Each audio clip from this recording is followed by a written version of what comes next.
para implementar la ley de Ampere hay que tener ciertos resguardos, respetar ciertas reglas, tal como hicimos en su momento con la ley de Gauss.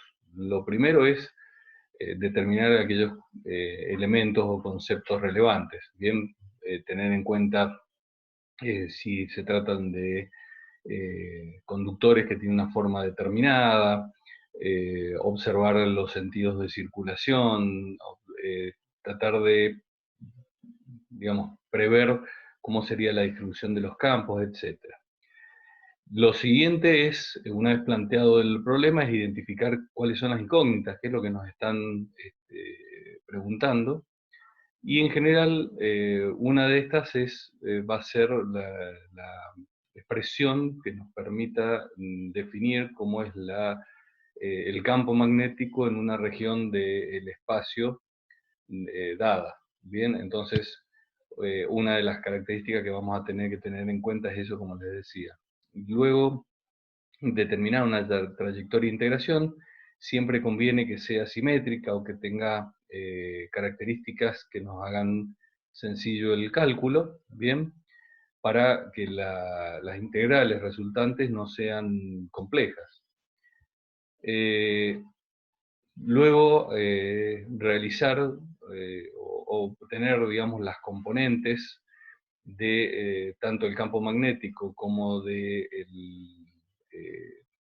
el segmento infinitesimal y realizar las operaciones matemáticas para finalmente integrar. Bien, entonces, si B es tangente en toda la trayectoria de integración o en una parte de ello, podemos considerar que B es constante, con lo cual lo podemos sacar afuera del integral, como hicimos anteriormente, o si es perpendicular a la trayectoria de integración, es igual a cero el resultado y lo podemos sacar. O bien elegir una región del espacio en donde el campo magnético efectivamente sea cero, con lo cual el resultado es exactamente el mismo.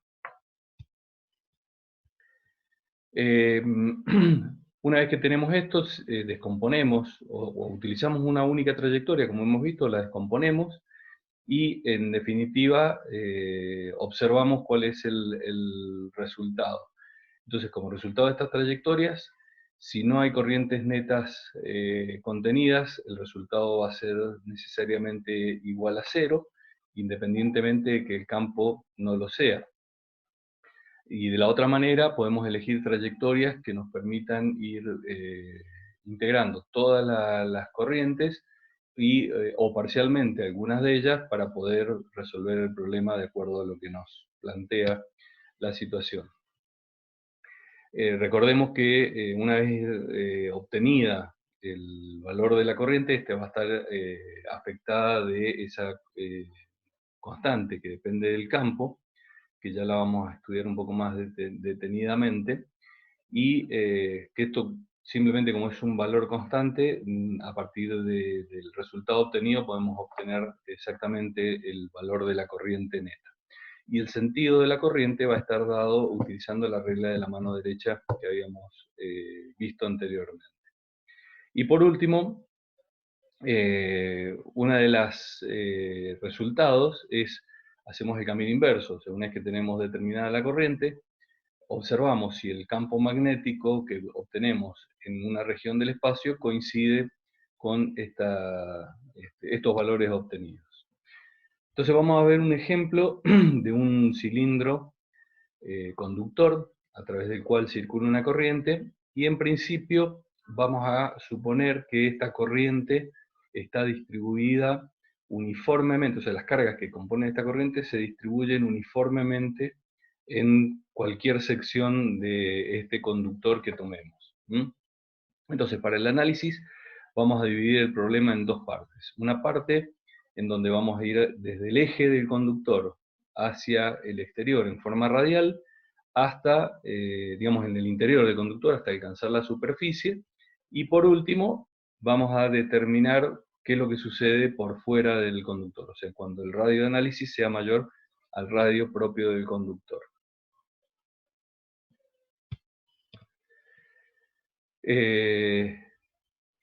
De tal manera que si digamos, en base a lo que habíamos visto anteriormente, el resultado de la integral de línea para cualquiera de los casos va a ser el campo magnético en esa región del espacio, y como las trayectorias son todas concéntricas al eje del conductor, van a tener todas la forma de una circunferencia.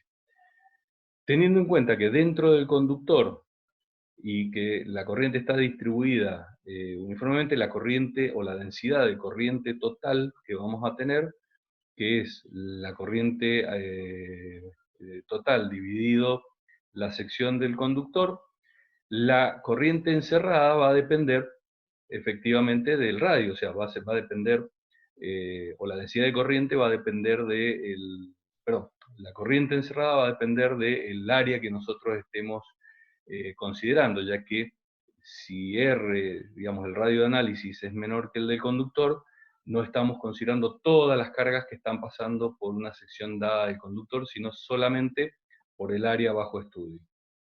Teniendo en cuenta esa relación, podemos expresar esa corriente en función de la relación de radios, o sea, la corriente encerrada en función de la relación de radios, del radio de estudio y el radio del conductor.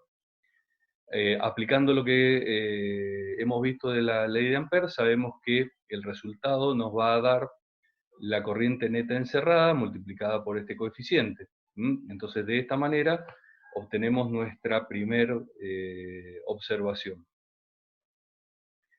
Fíjense que, como dijimos, al ser la trayectoria concéntrica que tiene la misma forma del campo, la magnitud del campo va a ser constante independientemente que aún todavía no conocemos su valor.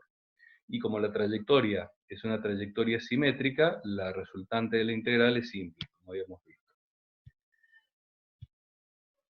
De tal manera que una vez que lleguemos al límite, vemos que la relación que hemos obtenido es lineal con R, o sea, va a ir creciendo a medida que R vaya creciendo, hasta que lleguemos al radio del conductor. Y a partir de ahí, la expresión que vamos a obtener, como toda la corriente encerrada es exactamente la misma, independientemente del punto en que nos encontremos, la intensidad del campo magnético va a ir decreciendo de la misma manera que habíamos obtenido para un conductor infinitamente largo, dado que nos estamos moviendo cerca de las proximidades. Fíjense que nos estamos moviendo apenas de uno o dos radios de un conductor. O sea, estamos muy cerca de este conductor, por lo cual podemos considerar que cualquier tramo podría llegar a ser recto. Entonces, de esta manera, lo que observamos es que, digamos, a través, mejor dicho, del uso de la ley de Ampère, pudimos resolver de manera muy sencilla un problema que de otra manera, o el análisis integral con diferenciales de longitud, tendríamos que haber hecho integrales de, por ejemplo, de 2 o 3 dimensiones o integrales mucho más complejas.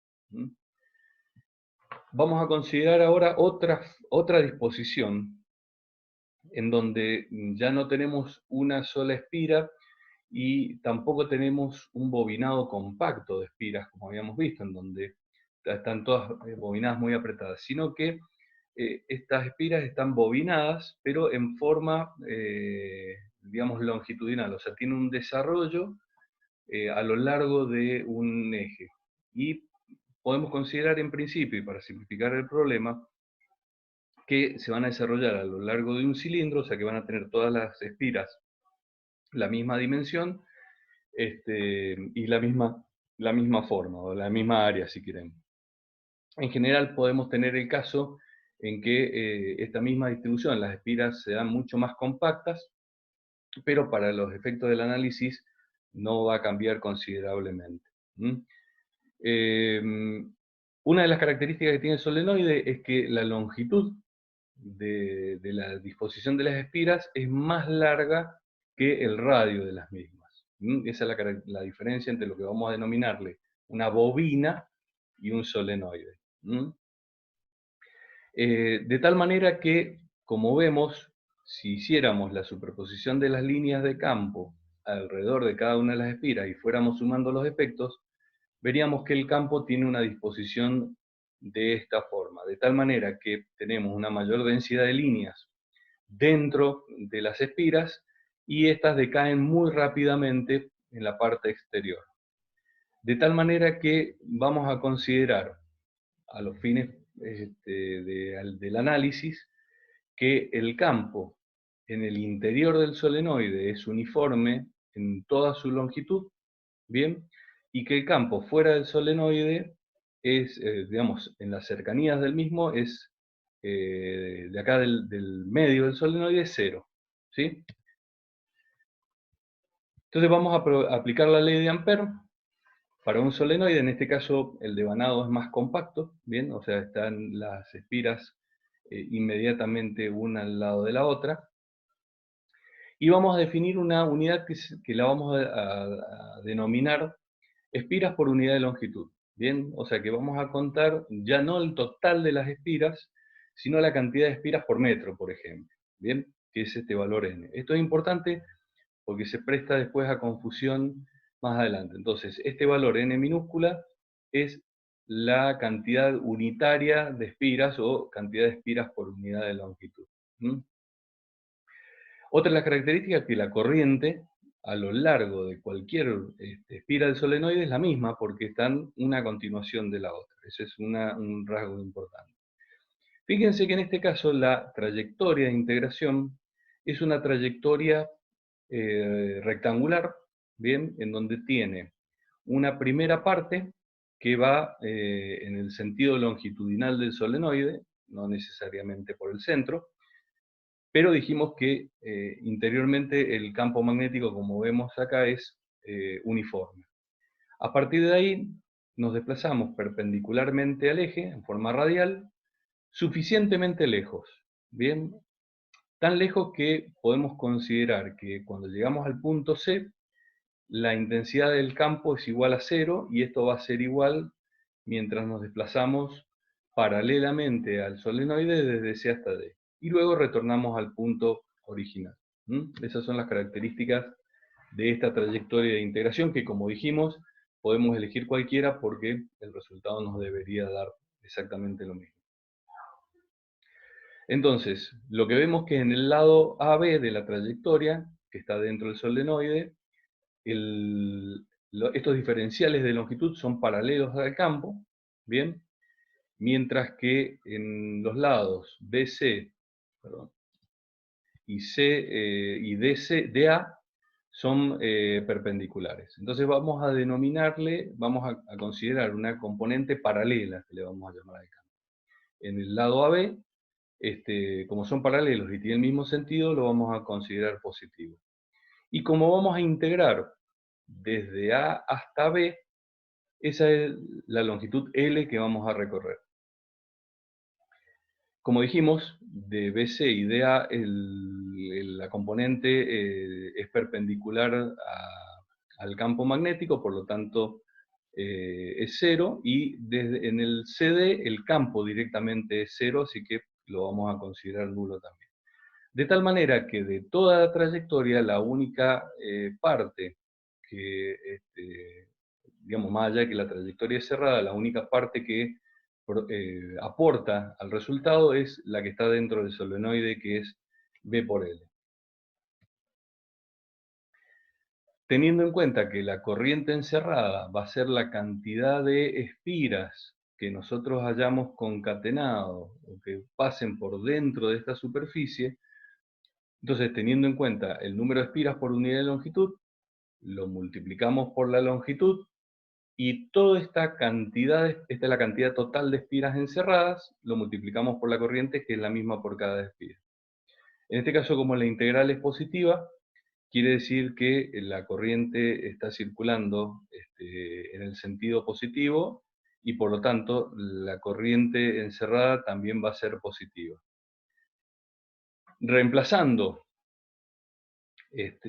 la expresión de la corriente total encerrada en la ley de Ampère, y despejando el campo magnético, nos queda que para un solenoide, cualquiera sea su longitud, el campo magnético en el interior del mismo va a estar dado por esta constante, que en este caso, como es el aire, va a ser un cero, y por la cantidad unitaria, o digamos la cantidad de espiras por unidad de longitud, por la corriente. Bien, quiere decir que si nosotros quisiéramos sacar el campo de un solenoide real, lo que tendríamos que hacer es multiplicar este valor por la cantidad de espiras que tiene por la longitud que tiene el solenoide. ¿Mm? Esto sí es, digamos, característico de este tipo de distribución. Fíjense que si tuviéramos un bobinado de varias capas, el resultado sería el mismo, porque la cantidad de espiras por unidad de longitud estaría tenido en cuenta en ese aspecto. En la práctica, en realidad, en el solenoide, evidentemente, a medida que nos vamos alejando del centro, las líneas de campo, como las hemos dibujado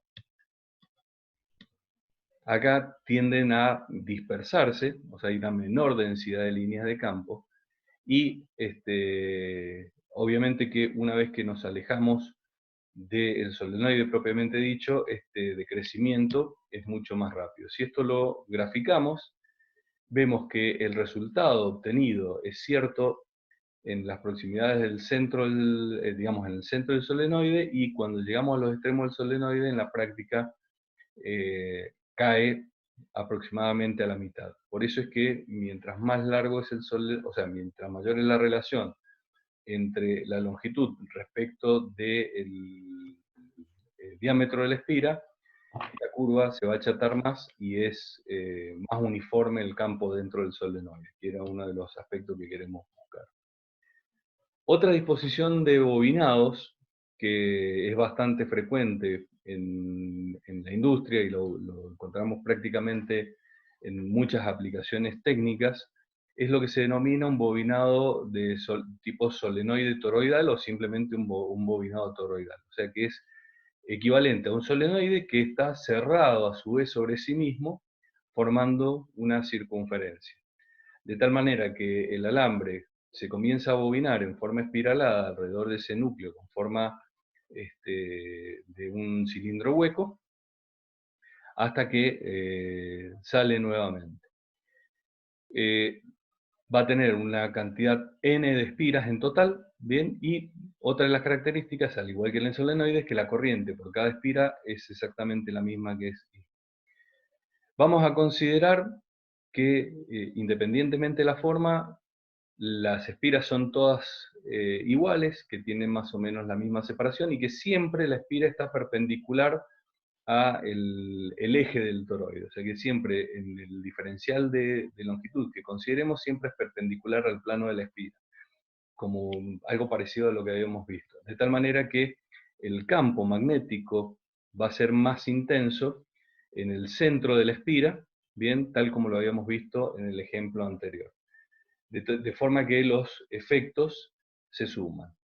Y vamos a determinar también una trayectoria externa y una trayectoria, digamos, externa por fuera del círculo y internamente en el círculo, y una trayectoria alrededor del núcleo de ese toroide. ¿Mm? Entonces, nuevamente, como son todas trayectorias circulares, sabemos que la longitud es la de la circunferencia. Como siempre el campo es paralelo y sigue las líneas, digamos, siempre es paralelo al segmento de análisis, lo vamos a considerar que, digamos, es constante para un determinado radio, y que en el caso de la trayectoria externa, bien, que sería la trayectoria la trayectoria interna, que es la trayectoria número 1, como no encierra ninguna corriente, bien, el resultado de la ley de Ampère me va a dar igual a 0. Si hago exactamente el análisis para la trayectoria 3, vemos que tenemos la misma cantidad de conductores que circulan, digamos, en las que la corriente circula saliendo de la pantalla, como de conductores en los cuales entra de la pantalla. Por lo tanto, en el balance, la corriente neta alrededor de esta trayectoria también es cero. Por lo tanto, así rápidamente podemos hacer una suposición, que el campo magnético, si hacemos que estas trayectorias estén pegadas a las superficies internas y externas del toroide, lo que nos dice este análisis es que en realidad el campo magnético fuera del núcleo del toroide va a ser aproximadamente cero. ¿Bien? O sea que todo el campo magnético va a quedar confinado dentro del toroide. Y esta es la particularidad que tiene este tipo de disposición. Entonces vamos a hacer el análisis a través de la trayectoria 2, que es la única que suponemos que nos va a dar un resultado positivo, y sabemos que como resultado de la integración, el campo magnético, como dijimos, es constante, lo podemos sacar afuera para un radio dado. Entonces, en ese radio en particular, y considerando, como hicimos en el solenoide, que internamente es uniforme en el campo dentro de cada espira, podemos hacer esta suposición. A este término, o sea, utilizando la ley de Ampère, obtenemos este resultado igualando ambos resultados. Podemos despejar el campo eléctrico en el toroide, en donde el campo eléctrico va a depender del radio medio del toroide. O dicho de otra manera, esta es la intensidad del campo magnético en el radio medio del toroide, en donde tenemos en cuenta, evidentemente, la cantidad de vueltas que tiene el toroide. En este caso particular, sí ya no es por unidad de longitud, sino es el campo magnético total que vamos a tener. Vamos a ver más adelante, y acá lo podemos ir previendo, que podemos de alguna manera modificar la intensidad del campo magnético si trabajáramos en las características magnéticas del núcleo, que es lo que vamos a tratar de ver un poco más adelante. Bien, volviendo un poco a lo que habíamos hablado al principio, una de las características de los orígenes de los campos magnéticos es que son cargas en movimiento. Y en particular, sabemos que dentro de los átomos tenemos cargas en movimiento, y las más características son los electrones. Vamos a estudiar las propiedades magnéticas en función de estas características atómicas de los materiales, y vamos a diferenciar estos materiales, los vamos a poder clasificar en función de su comportamiento magnético en tres clases. Vamos a denominar ciertos materiales como paramagnéticos, diamagnéticos o ferromagnéticos, en función de tres comportamientos bien característicos. Para ello tenemos que comenzar nuestro estudio con con un modelo que se basa en un modelo atómico de Bohr, o en el modelo orbital, como también se lo conoce, que es el cálculo del magnetón de Bohr, que ya vamos a ver de qué se trata. Vamos a considerar que los electrones están orbitando, bien, como si lo hiciera, digamos, un planeta alrededor de un eje, está rotando en un plano, describiendo una trayectoria circular. Por lo tanto, y lo hace a una velocidad constante, bien, perdón, una rapidez constante. En este caso, como se trata de una carga negativa, la corriente está en sentido contrario a la velocidad de desplazamiento, ¿bien? Como está dibujado de esta manera. Una de las características que habíamos visto es que cuando una carga eléctrica digamos, se desplazaba a lo largo de una trayectoria circular, definía esta trayectoria una superficie, y esa superficie, digamos, o podíamos asociar a esta trayectoria cerrada, a este movimiento, con una corriente eléctrica, y si lo ponemos en función de la superficie, eso lo habíamos definido como el momento dipolar magnético del electrón. Y por otro lado, una partícula que gira alrededor de un determinado eje, la podemos asociar con un momento angular. Esto viene de la mecánica. Esto tiene que ver con digamos que este movimiento circular tiende a, digamos, lo podemos representar vectorialmente. A su vez, tenemos que el electrón va a tener, esa partícula, el electrón va a tener una determinada masa y una carga, ¿bien? Y vamos a suponer que este radio en el cual orbita es también constante y lo hace también con una rapidez uniforme. Entonces, vamos a definir o vamos a calcular, mejor dicho, su momento dipolar magnético, como habíamos visto, teniendo en cuenta que el área de la espira va a estar dada por el radio en el cual gira. Y como lo hace a una rapidez constante, va a tardar un tiempo siempre uniforme en describir una órbita que lo llamamos periodo. En este caso es el periodo orbital. En función de las características del movimiento, podemos colocar al periodo orbital en función de su radio y de su rapidez, o la rapidez tangencial.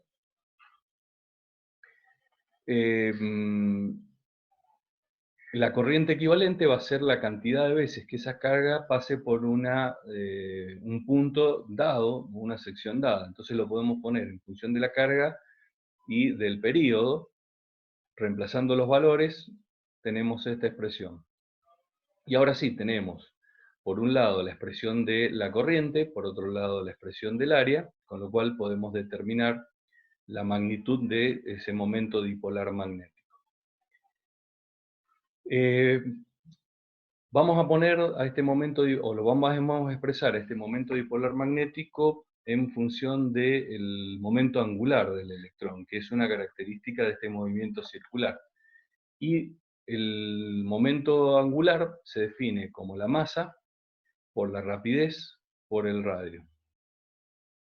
De tal manera que si tomamos estas tres variables de la expresión del momento dipolar magnético, nos va a quedar que el momento dipolar magnético va a ser la carga por el momento angular, bien, del electrón, dado que son características estas que son fijas, o sea que el momento angular de un electrón es fijo, y lo podemos escribir de esta manera.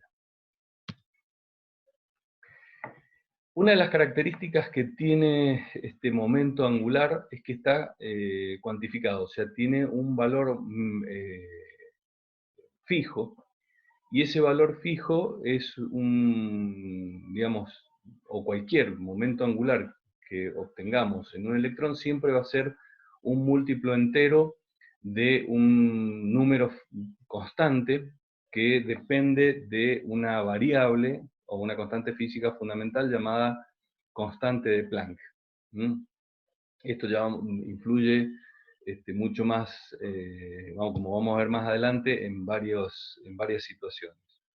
Entonces, poniéndolo en este contexto, vamos a, digamos, determinar las magnitudes del momento dipolar magnético como la máxima componente que vamos a obtener en una determinada dirección, dado que todavía no sabemos a ciencia cierta si realmente el electrón se está moviendo en un plano tal como nos dice este modelo muy simplificado. Haciendo el reemplazo que habíamos encontrado en la ecuación que veníamos desarrollando, vemos que el momento dipolar magnético del electrón depende de su carga, de esta constante universal, que es la constante de Planck, y de la masa del electrón. Como estos son todos valores constantes, es una propiedad, este momento dipolar magnético se denomina, o lo vamos a denominar, magnetón de Bohr. Digamos, se ha descubierto con el tiempo que en realidad el electrón no solamente tiene este movimiento alrededor del núcleo del átomo, sino que también tiene un momento angular intrínseco propio que se denomina spin, que no está relacionado con este movimiento orbital, si lo quisiéramos llamar, sino que sería algo similar como si estuviera rotando sobre su propio eje. Y como en realidad el electrón en sí está compuesto de cargas fraccionarias que nunca se encuentran solas, que son los quarks, tiene también o podemos definir un momento dipolar magnético, pero que a los fines prácticos tiene exactamente el mismo valor que el magnetón de Bohr. Como sabemos, en realidad, los electrones en la actualidad no se mueven en un plano como un sistema planetario, sino que es como una especie de nube. Entonces, en realidad, nos vamos a referir a el momento dipolar, ya no el magnetón de Bohr, que sería el atómico, sino el electrónico, que es el propio del electrón, que es su spin. De esta manera, cada vez que colocamos a estos electrones que tienen su momento dipolar magnético, un resultado de ese spin, en un campo magnético, sobre ellos, como vimos en el capítulo anterior, aparece una torca. Bien, y esa torca estaba dada por el producto entre el momento dipolar magnético o el magnetón del electrón, o el magnetón de Bohr, por la intensidad de ese campo magnético externo. Y a su vez, el propio movimiento de los electrones también va a generar un campo magnético propio. En el caso de ciertos materiales, bien, estos momentos magnéticos van a tener, digamos, una influencia, o si los sumamos o los agregamos, van a tener digamos, podemos calcular un momento magnético total de ese material. Si lo ponemos lo expresamos por unidad de volumen, lo podemos representar a ese momento magnético con la letra M y lo simplificamos la definición como magnetización de ese material. Como digamos, ese material está en una determinada región del espacio, el campo magnético que vamos a observar va a ser resultado de esa magnetización y de las características del medio, donde, como vimos, es una constante que depende del el medio que lo rodea, que para este caso particular es el vacío. De tal manera que el campo magnético total en una determinada región del espacio va a ser el resultado del campo magnético externo más el campo magnético propio generado por el movimiento de estos electrones. Entonces decimos que cuando tenemos un comportamiento de esa forma, en donde un material sometido a un campo magnético modifica de alguna manera el campo magnético total, decimos que estamos en presencia de un material paramagnético. En realidad, si consideramos los resultados obtenidos para distintos materiales, vamos a ver que va a haber un factor de incremento en la magnitud de este campo en función de las características del material, y ese incremento va a estar dado o ese factor de incremento a través de, digamos, que va a ser característico de los materiales. Entonces, a ese factor de incremento, de modificación de la expresión que habíamos encontrado, lo denominamos permeabilidad relativa del material, o permeabilidad magnética relativa, si quisiéramos darlo, digamos, en forma completa. En general, en la mayoría de los materiales de tipo paramagnéticos no difiere demasiado, es muy poquito el factor o la influencia de estos campos magnéticos. Quiere decir que, en realidad, más allá de la intensidad del campo magnético externo que le pongamos, no va a haber una gran tendencia a ordenarse.